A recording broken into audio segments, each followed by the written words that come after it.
Oh my God. Robert F. Kennedy Jr. has officially dropped out of the 2024 election and endorsed Donald Trump to become the 47th president of the United States. This endorsement marks a significant turning point in the 2024 race, as Kennedy's candidacy had been drawing significant support, particularly from voters dissatisfied with both major parties. With Kennedy commanding between 5 to 10% of the electorate, his exit is a substantial blow to Kamala Harris's campaign.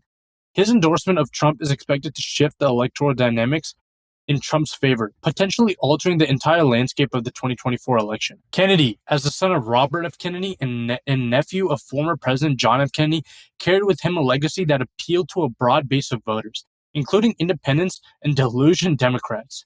His anti-establishment rhetoric and focus on issues like government transparency, vaccine skepticism, and environmentalism resonated with a segment of the electorate that felt left out by the current political system.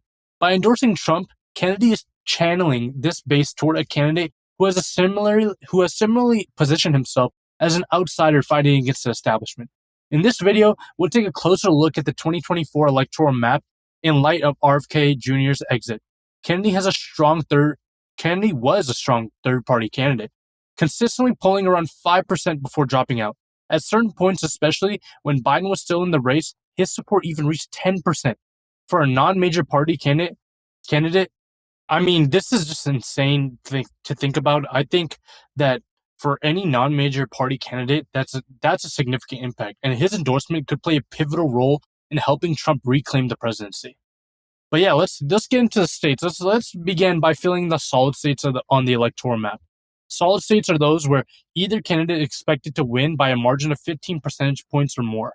These states are usually strongholds for each party and rarely see significant shifts in voter behavior.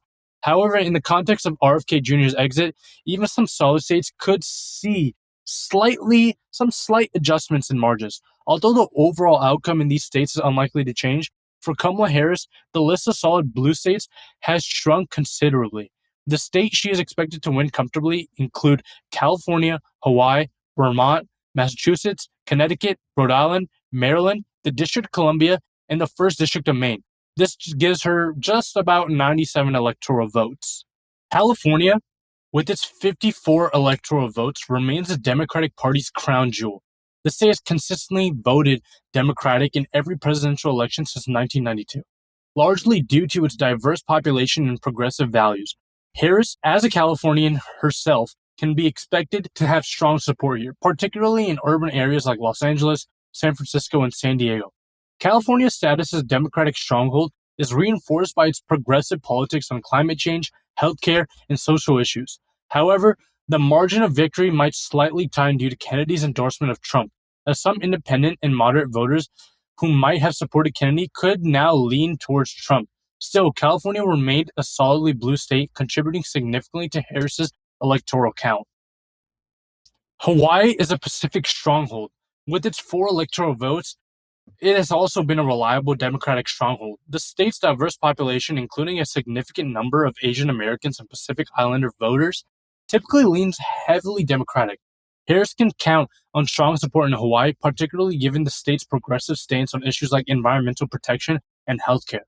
The state has not voted for a Republican presidential candidate since 1984, and this trend is unlikely to change in 2024. Now, we move on to New England. The states of New England, Vermont, Massachusetts, Connecticut, and Rhode Island are expected to stay firmly in Harris's column. These states have a long history of voting Democratic, driven by liberal policies and values. Vermont, for instance, is known for its progressive politics and independent streak, embodied by figures like Bernie Sanders, Massachusetts' home to a highly educated electorate and a history of progressive leadership, which is another stronghold for Harris. In these states, the impact of RFK Jr.'s endorsements is likely to be minimal, as the electorate here is strongly aligned with Democratic ideals. However, it's worth noting that even in these solid states, the margin could tighten slightly, reflecting a broader trend of polarization and the influence of independent voters. Maryland and the District of Columbia are other strongholds for Harris. Maryland, with its large African American population and proximity to the nation's capital, has consistently supported Democratic candidates.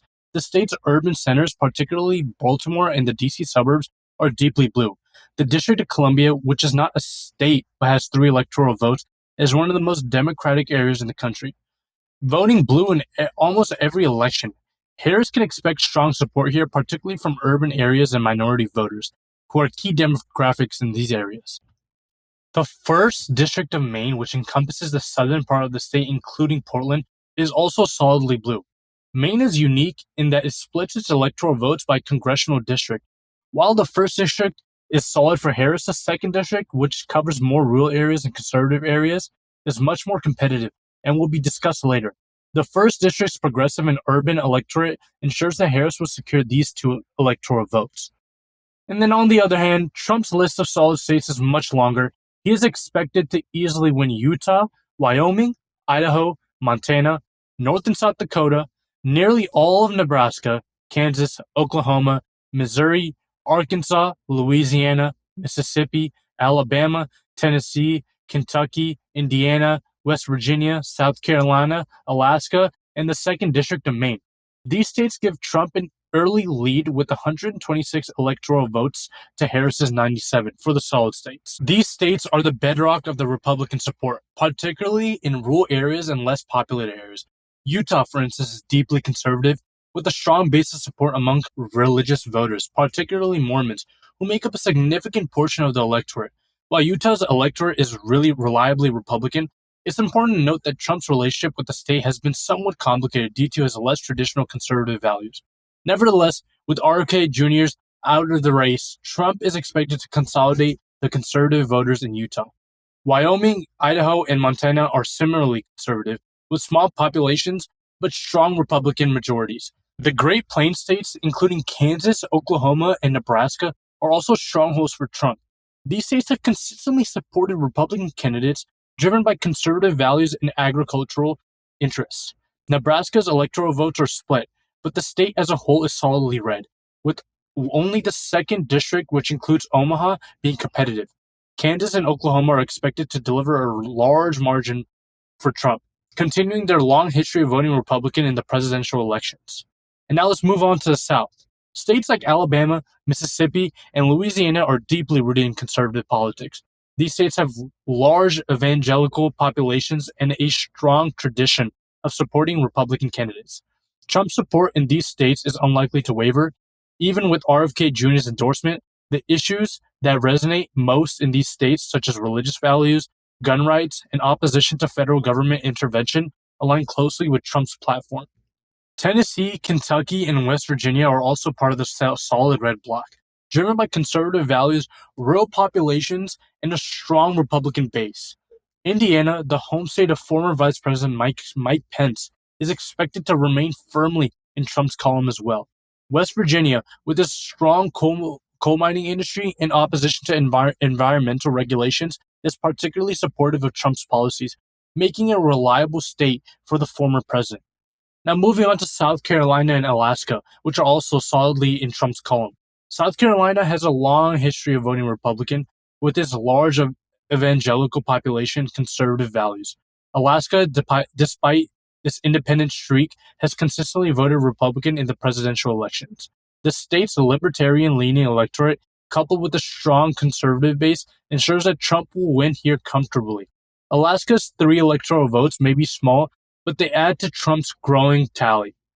Now let's move on to the 2nd District of Maine, which is more of a rural and conservative than its 1st District. It's also solidly red. Trump won this district in both 2016 and 2020, and it is expected to remain in his column in 2024. This district reflects the broader rural-urban divide in American politics, with rural voters increasingly aligning with the Republican Party. The issues that resonate here, such as gun rights, economic concerns related to the agriculture and forestry, and a general skepticism of federal government overreach, are well in line with Trump's platform. I mean, it's fair to say that most analysts agree that RFK Jr.'s withdrawal is more beneficial to Trump. According to Predictals, there's a 71% chance that Trump will gain the most from Kennedy's exit, while Harris's chance of gaining in the polls stand at just 34%. This shift is already reflected in the early projections, and the impact of the electoral map is significant. Now, let's move on to the likely states, where the margins will be between 7 to 15 points. These states are more competitive than solid states, but still show a clear advantage for one candidate over the other. However, these states are where the race begins to tighten, and any significant shift in voter sentiment could change the outcome. For Kamala Harris, several states that would typically be solid Democratic strongholds, especially for Joe Biden in 2020, have now been moved into the likely category. States like Washington, Oregon, and Illinois, which Biden won comfortably in 2020, are no longer solidly blue. Even in New York, which is not solidly secure for Harris. With RFK Jr.'s endorsement of Trump, these states are expected to go to Harris by smaller margins, likely more in the 12 to 14 point range. Washington and Oregon are typically strongholds for the Democratic Party, known for their progressive policies in large urban populations in cities like Seattle and Portland. However, in 2024, these states are likely to see tighter margins. While Harris is still favored, the endorsement of Trump by RFK Jr. could siphon off some of the independent and moderate voters who might have otherwise supported a third-party candidate like Kennedy. Washington, with its 12 electoral votes, and Oregon, with 7, are crucial for Harris to maintain a solid base on the West Coast. The key for Harris in these states will be to mobilize the urban voters while addressing the concerns of rural votes who have increasingly leaned Republican. In Washington, the Seattle metropolitan area, home to nearly half the state's population, is a Democratic stronghold. However, the state's eastern regions are much more conservative, and Trump is likely to perform well there. Oregon presents a similar dynamic, with Portland being the liberal center, while rural areas and small towns, particularly in eastern and southern Oregon, are more conservative. Harris will need to ensure high turnout in the urban areas to counterbalance the rural Republican vote. And then Illinois, with its 19 electoral votes, is another state that has consistently voted Democratic in recent elections. Chicago, the state's largest city, dominates the political landscape, and its diverse, progressive population has helped Democrats secure comfortable victories. However, outside of Chicago, Illinois is more conservative, particularly in the southern part of the state. The influence of RFK Jr.'s endorsement may not be strong here, but any shift in rural or suburban voting patterns could narrow Harris's margins. The Democrats will need to ensure high turnout in Chicago and in its suburbs to maintain their advantage. In Illinois, Cook County, which includes Chicago, this is like the epicenter of the Democratic support. However, the collar counties around Chicago, while generally leaning Democratic, can be more competitive. The downstate region, particularly in areas like southern Illinois, leans heavily Republican. This regional divide highlights the importance of turnout in the Chicago area for Harris. A strong showing in the city and its suburbs is essential to offset Trump's advantage in rural areas. And then we go to New York. With its 28 electoral votes, is traditionally a Democratic bastion. The state has voted for the Democratic candidate in every presidential election since 1988. However, in 2024, New York is expected to be more competitive than in previous cycles. Harris could be the first Democrat to win New York by a non-solid margin since Michael Dukakis in 1988. The impact of RFK Jr.'s endorsement could be felt in the more conservative upstate regions, where voters might be swayed by Trump's appeal as an outsider.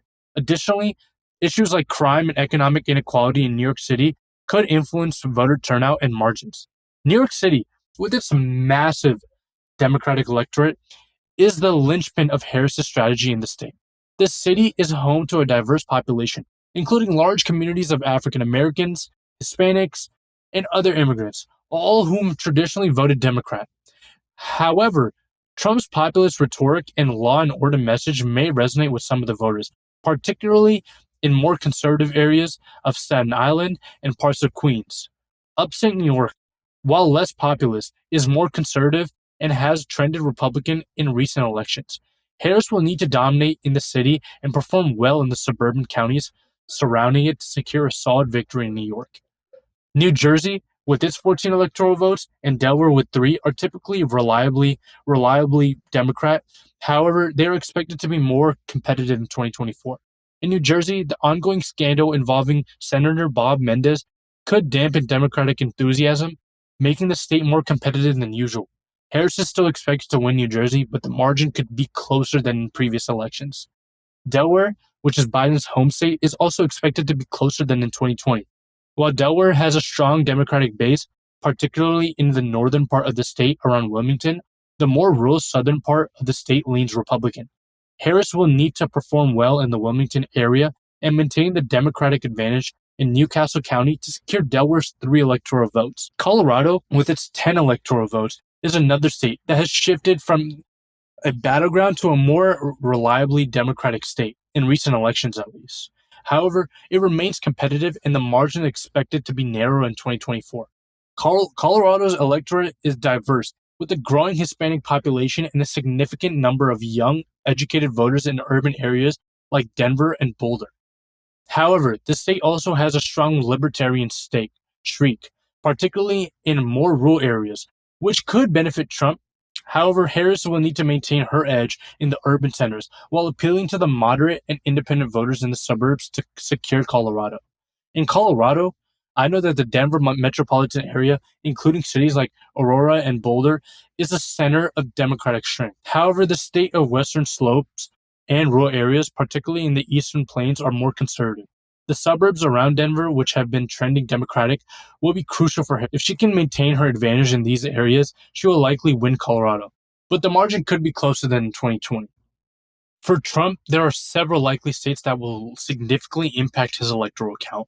The most obvious are Iowa and Ohio, 2 states that were once highly competitive but have shifted dramatically to the right in the recent years, after Trump flipped them in 2016, winning both by nearly 10-point margins. He repeated this performance in 2020 and is poised to win them again in 2024. Iowa and Ohio are both likely to go red, with Trump on track to win them by just over double-digit margins. Iowa, with its 6 electoral votes, has undergone a significant political transformation over the past decade.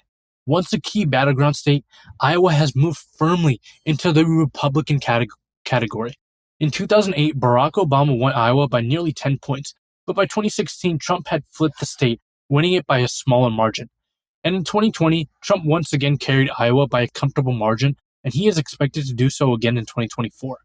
Iowa's shift to the right can be attributed to several factors, including the state's predominantly rural population, economic concerns related to agriculture, and a growing cultural divide between urban and rural voters.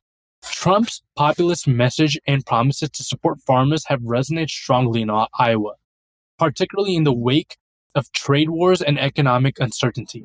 The state's demographic profile, which includes a significant number of white working-class voters, aligns closely with Trump's base.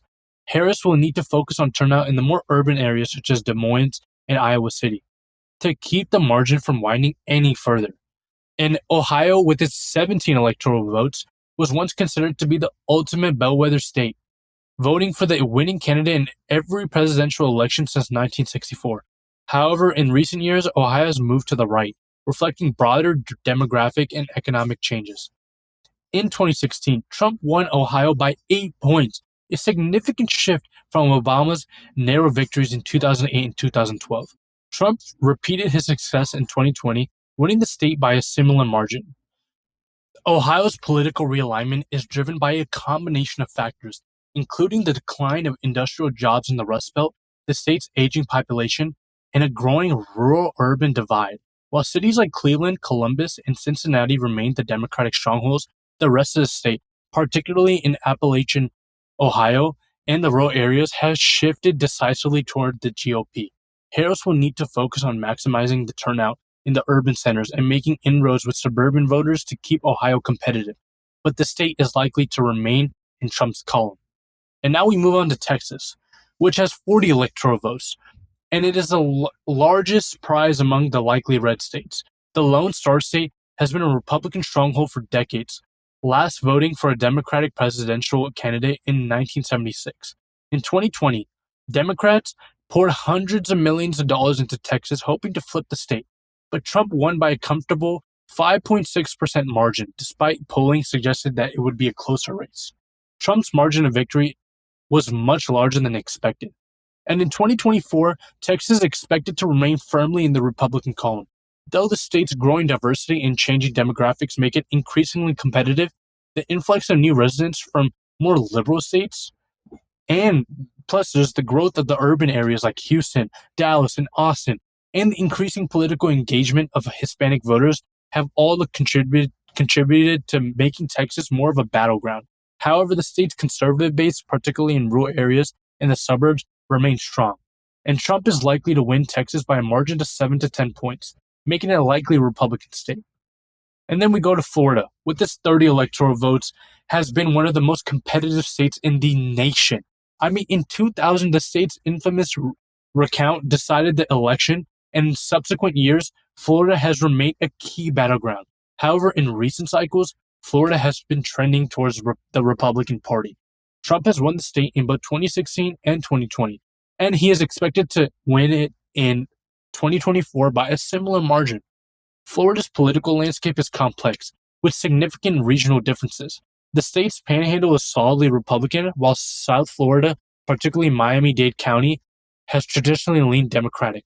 However, Trump has made significant gains among Hispanic voters in South Florida in 2020, particularly among Cuban Americans, who are more conservative than other Hispanic groups. This state's large retiree population, particularly in areas like the Villages, also lean Republican. And Harris will need to perform strongly in Orlando and Tampa areas, where suburban voters are more competitive, to keep Florida even somewhat close. But the state is likely to remain in Trump's column, let's be real. And with the safe and likely states filled in, Trump now leads with 219 electoral votes to Harris's 191. This leaves 128 votes for grabs. And these are the states where the election would truly be decided. The dynamics here are very different from the lean and tilt states that we saw in 2020.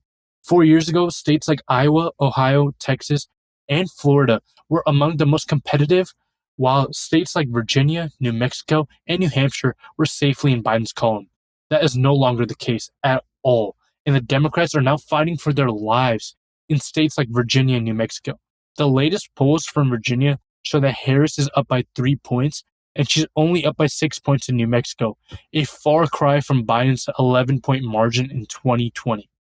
But yeah, next, we'll dive into the lean states for Kamala Harris, where she has a slight edge but could face upsets. These are states where the margin of victory will likely be between 2 to 7 points, making them very competitive. And also, guys, before we go into the lean states, I would love if you guys just subscribe to the channel. It helps us to bring the best content for you guys and continues to support our channel. We want to bring you guys the most up-to-date analytics that we possibly can on the election. So please provide your support, guys. We would love to have it. Starting in New Mexico, this state with its Hispanic majority is crucial for Harris. Hispanic voters have been shifting away from the Democratic Party, making New Mexico increasingly difficult for Democrats to hold. With only 5 electoral votes, New Mexico might not seem that it's that influential, but trust me, it is a must-win state for Harris, and she needs every single vote that she can possibly get.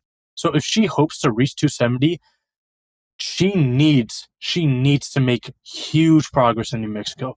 Harris leads by around 5 points in the polls, but she needs to do everything she can to maintain that, trust me. She's down from Biden's double-digit margin 4 years ago. New Mexico's shifting political landscape reflects broader trends among Hispanic voters, who have shown signs of moving towards the Republican Party in recent years. I mean, the state's rural areas, particularly in the eastern and southern regions, are more conservative, while urban areas like Albuquerque and Santa Fe remain Democratic strongholds. Harris will need to focus on turnout in these urban areas and work to appeal to Hispanic voters who may be delusioned with the Democratic Party. Man, let's move on to Maine, which is such a divided state. And Maine as a whole is another lean state for Harris. And in 2020, Biden won Maine by 9 points, but Harris is expected to do worse, given that Biden has been outperforming her across the country. Maine's 2 electoral votes from the statewide vote are likely to go to Harris, but the race will be closer than last time. Maine's unique system of awarding electoral votes by congressional district makes it particularly interesting battleground. While Harris is likely to win the statewide vote, the second district, which covers the rural and conservative northern part of the state, is expected to go to Trump. The first district, which includes Portland and is more urban and liberal, will likely remain in Harris's column. The divide between the state's urban and rural areas mirrors broader national trends, with the rural voters increasingly leaning Republican and urban voters leaning Democratic. Now let's move on to Minnesota, which is also in the lean category for Harris. This is Tim Walz's home state, and as the incumbent governor, he is expected to give Harris a slight boost. However, Biden only won Minnesota by 7 points, and without Walz on the ticket, and Harris could be in trouble. Minnesota has been shifting to the right over the last 8 years, making it more competitive than in previous cycles. Although Harris is in the slight favorite in Minnesota, it still could be close. Minnesota's political landscape is characterized by a strong urban-rural divide. The twin cities of Minneapolis and St. Paul are solidly Democratic, while the rest of the state, particularly in the Iron Range and rural areas, is more conservative.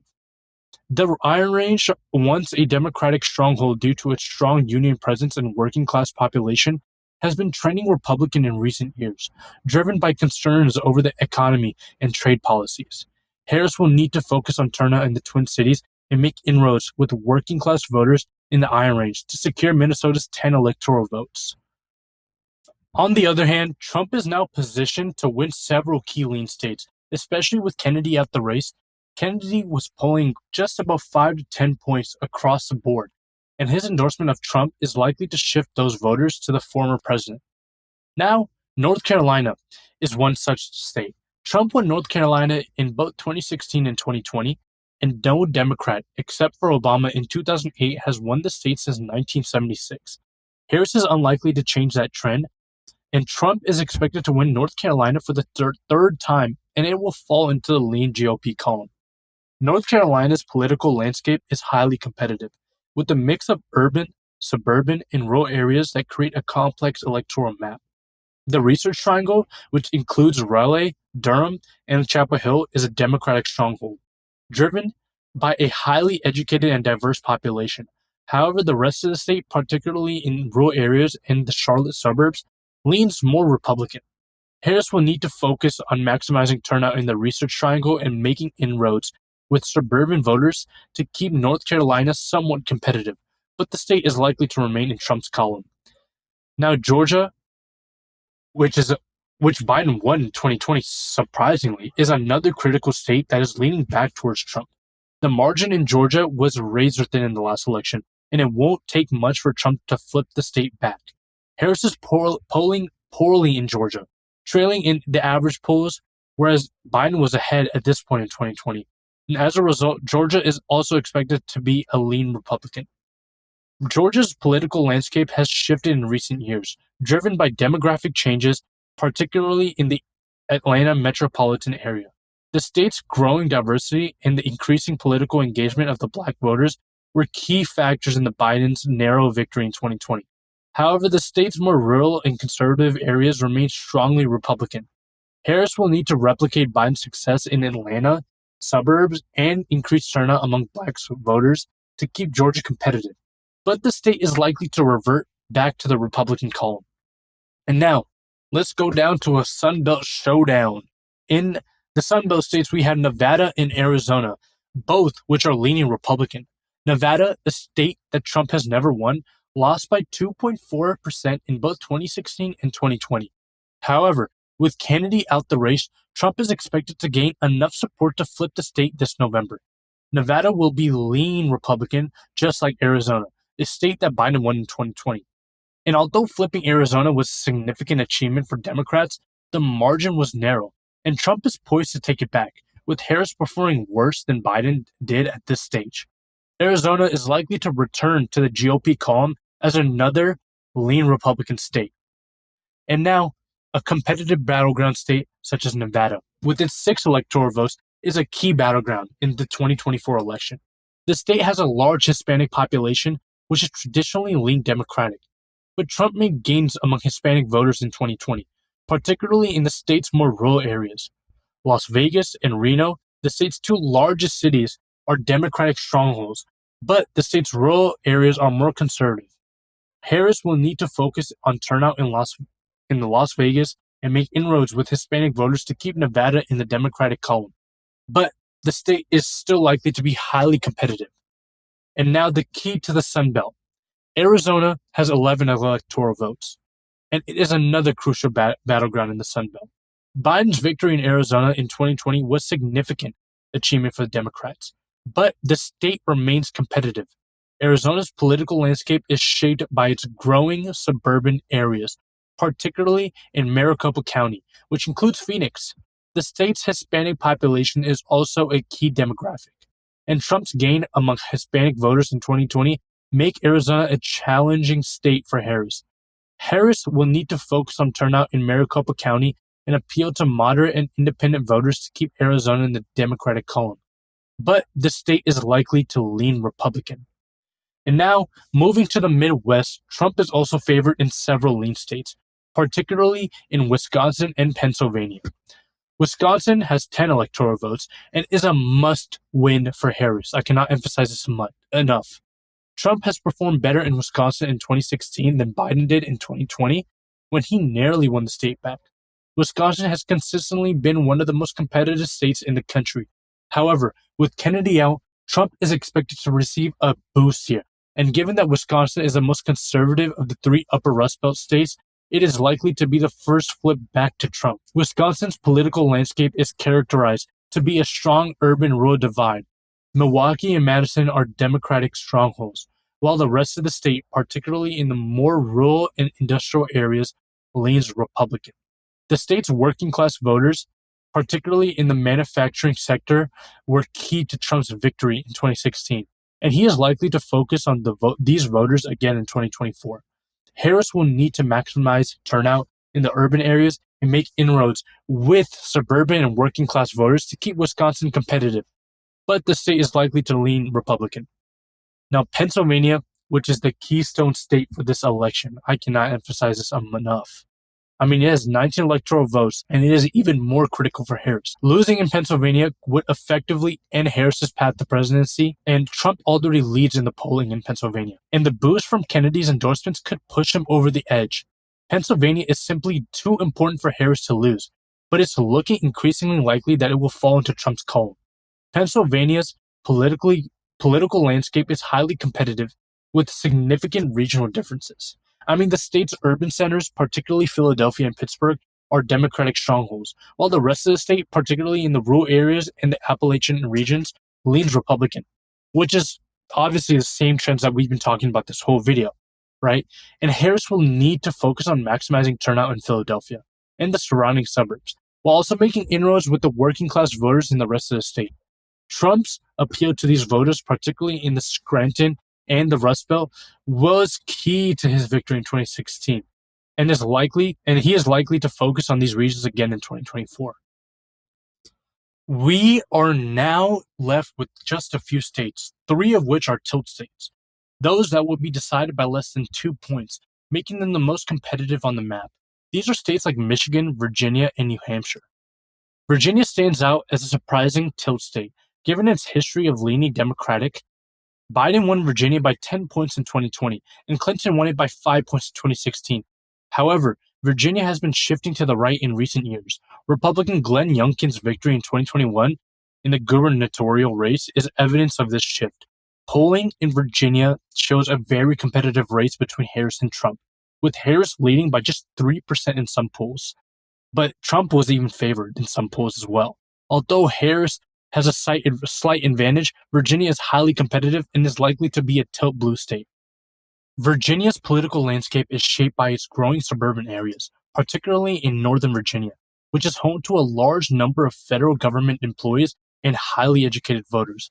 These areas have traditionally leaned Democratic, but Trump's populist message and a focus on law and order may resonate with some of those voters. Harris will need to focus on maximizing turnout in Northern Virginia and making inroads with the rural voters to keep Virginia in the Democratic column. But the state is likely to be highly competitive as well. And now New Hampshire, with its 4 electoral votes, is another state that could go either way.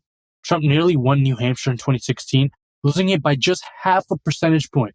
Despite voting Democratic in every election since 2000, New Hampshire remains competitive. Harris is performing adequately in the state, but with Kennedy's exit, the race could become even closer. Trump's appeal in New Hampshire, particularly among independent and rural voters, makes this state a true battleground. As a result, New Hampshire is likely to be a tilt Republican state. New Hampshire's political landscape is shaped by its independent-minded electorate, which values fiscal conservatism and a small government approach. This state's large number of independent voters makes it one of the most competitive states in the country. Harris will need to focus on the turnout in the more liberal areas, such as the Seacoast region and the cities of Manchester and Nashua, while Trump will likely focus on the more rural and conservative areas of the state. Finally, we come down to Michigan. With its 15 electoral votes, Michigan is the ultimate swing state in this election. Trump won Michigan in 2016, and if Wisconsin and Pennsylvania both flip to Trump, Michigan is unlikely to remain in Harris's column. Trump's appeal among blue-collar workers and his focus on economic issues could give him the edge here. Michigan is currently a tilt Republican state, with Trump narrowly favored to win. Michigan's political landscape is characterized by a strong urban-rural divide. The state's urban centers, particularly in Detroit and the surrounding suburbs, are Democratic strongholds, and while the rest of the state, particularly in the rural areas and the Upper Peninsula, leans Republican, Harris will need to focus on maximizing turnout in Detroit and making inroads with working-class voters in the rest of the state to keep Michigan competitive. But the state is likely to be highly, highly competitive still.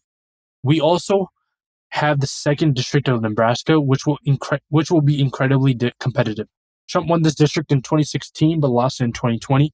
But with Kennedy out, Trump is slightly favored to win it back, making it another crucial piece in the electoral puzzle. With Robert F. Kennedy out of the race, Trump is set to receive a significant boost in the 2024 election. And the way that it's turning out, this could be one of the worst Democratic performances since Michael Dukakis in 1988. Trump is poised to flip the entire Sun Belt and reclaim the Midwest, and even win in New Hampshire. As the race continues to unfold, these dynamics will be crucial in determining the outcome of the election. But stay tuned. Like I said, there's still a lot of time till November, so let's see what Harris does for her campaign.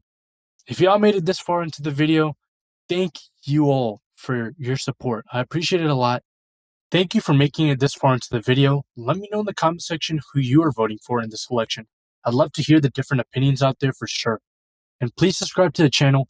It really supports us to bring you the most up-to-date information on this election. And thank you all for watching this video and have a blessed day.